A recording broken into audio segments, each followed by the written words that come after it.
ആൾതാമസമില്ലാത്ത വീട്ടിൽ നിന്നും ലക്ഷങ്ങൾ വില വരുന്ന ഇലക്ട്രിക് പ്ലംബിംഗ് സാധനങ്ങൾ മോഷ്ടിച്ചു. ചാത്തന്നൂർ ചിറക്കര ആയിരവല്ലി ക്ഷേത്രത്തിനു സമീപം സുരേഷ് കുമാറിന്റെ വീട്ടിലാണ് മോഷണം നടന്നത്. സുരേഷ് കുമാർ വിദേശത്തായതിനാൽ ഭാര്യ അശ്വതിയും കുട്ടികളും പകൽക്കുറിയിലെ കുടുംബ വീട്ടിലാണ് താമസം. കഴിഞ്ഞ തിങ്കളാഴ്ച ശബ്ദം കേട്ട് അയൽവാസികൾ ഇവിടേക്ക് എത്തിയെങ്കിലും ഗേറ്റ് പൂട്ടിയിരുന്നതിനാലും മറ്റു ശബ്ദങ്ങളൊന്നും കേൾക്കാതിരുന്നതിനാലും തിരിച്ചു പോവുകയായിരുന്നു. കഴിഞ്ഞ ദിവസം വീട് വൃത്തിയാക്കുവാൻ ബന്ധുക്കൾ എത്തിയപ്പോഴാണ് മുൻവശത്തെ വാതിൽ കുത്തിത്തുറന്ന നിലയിൽ കാണപ്പെട്ടത്. തുടർന്ന് പരിശോധിച്ചപ്പോൾ എല്ലാ മുറികളും കുത്തിത്തുറന്ന നിലയിൽ കാണപ്പെട്ടു. ഇതോടെ പുറത്തിറങ്ങിയ ശേഷം പോലീസിനെ വിവരമറിയിക്കുകയായിരുന്നു. ഇന്നലെ ഞാൻ ഇവിടെ നിന്നും താഴെ റബ്ബറിന് വളം ഇട്ടുകൊണ്ട് ചെന്ന സമയത്ത് ഇവിടെ ഗേറ്റ് തുറന്ന് കിടക്കുകയും ഞാൻ ഇവിടെ വന്ന് ഫ്രണ്ട് വശം നോക്കിയപ്പോഴത്തേക്ക് അടച്ചിട്ടേക്കുന്നു. പിന്നെ ഞാൻ തിരിച്ച് ഇവിടെ വന്ന് ഈ സൈഡ് നോക്കിയപ്പോൾ ഇവിടെ തുറന്ന് കിടക്കുകയും ഞാൻ അകത്ത് കയറി നോക്കിയപ്പോൾ ഇവിടെ എല്ലാം അടിച്ച് തകർത്ത് നശിപ്പിച്ചിട്ടിരിക്കുകയും ഞാൻ പിന്നെ അപ്പോഴേ പുറത്തിറങ്ങുകയും ഞാൻ പോലീസിനെ വിവരം അറിയിപ്പിക്കുകയും ചെയ്തു. ഇന്നലെയും ഇന്നുമായിട്ട് പോലീസ് ഇവിടെ വന്നു പിന്നെ ബാക്കി ബന്ധുക്കളെ അറിയിപ്പിക്കുകയും എല്ലാം ചെയ്തിരുന്നു. ഒരു 5 ലക്ഷം രൂപയുടെ നാശനഷ്ടം ഇപ്പോൾ ഇവിടെ ഈ വീട്ടിൽ ഉണ്ടാക്കിയിട്ടുണ്ട്. എൻ്റെ ജ്യേഷ്ഠൻ്റെ വീടാണ്. ജ്യേഷ്ഠൻ ഗൾഫിലാണ്. ജ്യേഷ്ഠത്തി താമസിക്കുന്നത് പാലക്കുറിയിലാണ്. ഇവിടെ കൂട്ടില്ലാത്തതുകൊണ്ട് ചേട്ടത്തി അവിടെയാണ് താമസിക്കുന്നത്.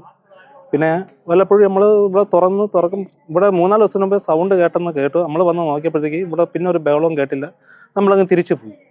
ഇന്നലെയാണ് സംഭവം ഇതെല്ലാം ഇങ്ങനെ കാണുന്നത്, ഇതെല്ലാം അറിയുന്നത്. മോഷ്ടാക്കൾ 2 ദിവസത്തിലേറെ വീട്ടിലിരുന്ന് മദ്യപിച്ചതിന്റെയും ഭക്ഷണം കഴിച്ചതിന്റെയും തെളിവുകളും പോലീസിന് ലഭിച്ചിട്ടുണ്ട്. എല്ലാ മുറികളും കുത്തിത്തുറന്ന നിലയിലായിരുന്നു. വീട്ടിലെ മുഴുവൻ സ്വിച്ച് ബോർഡുകളും ഇളക്കി മാറ്റി ഇലക്ട്രിക് വയർ പുറത്തെടുത്ത് അതിലെ കോപ്പർ ഊരിയെടുത്ത നിലയിലും പ്ലംബിംഗ് ഉപകരണങ്ങൾ നശിപ്പിച്ച് അതിൽ നിന്നും കോപ്പർ വേർതിരിച്ചെടുത്ത നിലയിലുമായിരുന്നു കാണപ്പെട്ടത്. വീട്ടിലെ നിലവിളക്കുകൾ, ഓട്ടുപാത്രങ്ങൾ എന്നിവയെല്ലാം മോഷ്ടിച്ചു കടത്തി. ക്ഷേത്രത്തിൽ കൊടുക്കുവാനായി മാറ്റിവെച്ചിരുന്ന 1000-ഓളം രൂപയും മോഷ്ടിച്ചിട്ടുണ്ട്. പ്രദേശത്ത് സാമൂഹ്യ വിരുദ്ധരുടെ ശല്യം രൂക്ഷമാണെന്നും പോലീസിന്റെ പരിശോധന കർശനമാക്കണമെന്നും വാർഡ് മെമ്പർ ശ്രീകുമാർ പറഞ്ഞു. ഞാൻ ഏറന്തെക്ക് വാർഡ് മെമ്പർ ശ്രീകുമാർ. നമ്മുടെ വാർഡുമായിട്ട് ബന്ധപ്പെട്ട ഒരു കാര്യം നിങ്ങളെ അറിയിക്കാനാണ് വിളിച്ചത്. നമ്മുടെ വാർഡിലെ ഏറന്തെക്ക് വാർഡിൽ ഒരു വീട്ടിൽ ഇന്നലെ കള്ളം കയറിയായിട്ട് അറിഞ്ഞു. ഞങ്ങൾ വന്ന് നോക്കിയപ്പോഴത്തേക്ക് അവർക്ക് ഏകദേശം 5 ലക്ഷം രൂപയുടെ നഷ്ടം സംഭവിച്ചായിട്ട് അറിയുന്നു.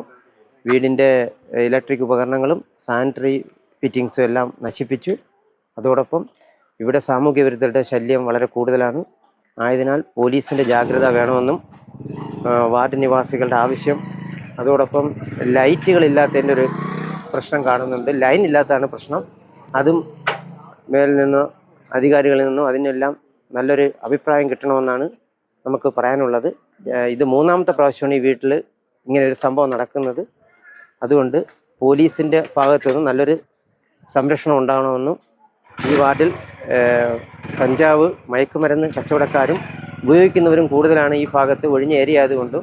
അതുകൊണ്ട് പോലീസിൻ്റെ ഒരു നിയന്ത്രണത്തിലാവണം എന്നാണ് വാർഡ് മെമ്പർ എന്നുള്ള നിലയിൽ എനിക്ക് പറയാനുള്ളത്. പോലീസിന്റെ ഡോസ് കോഡും ഫിംഗർ പ്രിന്റ് വിദഗ്ധരും സ്ഥലത്തെത്തി പരിശോധന നടത്തി. ഏകദേശം 5 ലക്ഷത്തോളം രൂപയുടെ നാശനഷ്ടം ഉണ്ടായതായി പരാതിയിൽ പറയുന്നുണ്ട്. പാരിപ്പള്ളി പോലീസ് കേസെടുത്ത് അന്വേഷണം ആരംഭിച്ചു.